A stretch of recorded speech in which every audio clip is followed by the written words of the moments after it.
Hi everyone, it's me again, Miss Ella, your loan consultant. Okay, so kamusta kayo? Ako okay.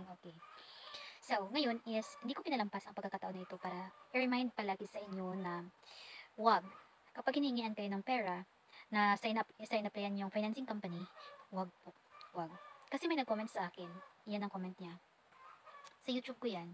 Okay, so, hiningian daw siya muna ng 25,000. Bali, yung deposit niya yan para ma-withdraw yung pera.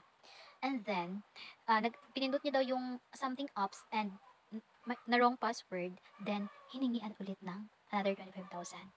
Boom. So, yun yung sinasabi ko sa inyo. Please naman, maawa kayo sa sarili ninyo. Pag hiningian kayo ng pera, please, no. Maghanap kayo ng legit na financing company na hindi kayo hihingian ng pera. Sa amin, alam niyo sa amin, may bayad naman kasi wala namang financing company na walang processing fee. But, ikakaltas na yun pag na-approve na yung loan ninyo. Okay? So please, bago pa masayang yung pera ninyo, huwag kayong magbibigay. Okay? Kasi nangyari na yan Kasi may client ako dati. From Europe siya. Siguro mga nasa 50 plus na. Then yun, nag-apply siya sa akin. Kaya lang, hindi natuloy kasi nga wala siyang remittance. Kulang-kulang. Malaki yung padala niya, but not monthly, and paiba-iba yung pinapadala niya. Kaya hindi siya na qualified. But, sinabi niya sa akin na, ma'am, alam mo ba ma'am, na na-scam ako ng mahigit 80,000 pesos? Kasi nga, yun ang ginawa sa kanya. So, kailangan niya mag-deposit ng ganitong halaga. Una, 20,000. Then, 20,000. So, 40,000 na yun. Okay. So, tapos, yung sinabi niya is, isend mo dito sa number na ito. And bigla na lang nagsabi na, hindi ko na-receive yung pera. Kailangan mong para makuha yung pera kasi daw na mali ang sinendan niya. Basta yun yung sabi na namali daw na kailangan ulit na mag-deposit ng another 40,000. So, ito namang si wife kasi nga gusto ma-approve yung malaking amount.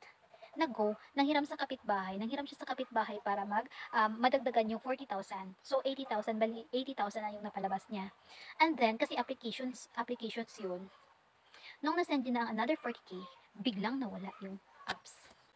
Okay, sana maging aral ito sa lahat ng OFW and seafarer na gustong mag-loan. Please naman, pag hiningian kayo ng pera, learn to say no. Wag. Kahit piso lang yan. Kahit 20 pesos, wag. Okay? So, alam ko, kailangan niyo ng pera, but isipin niyo din yung pinaghirapan niyo yan. Okay? Sana maging lesson learned ito ha. At sana, wag talaga kayong mag-go pag hiningian kayo ng deposits. Okay?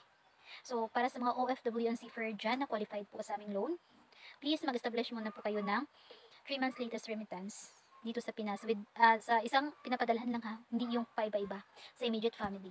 Okay? And please be mindful kapag nag-apply kayo ng isang financing company. Okay? Maawa naman kayo sa mga pera ninyo na ginagastos. Okay? Sana maging aral ito sa lahat. No.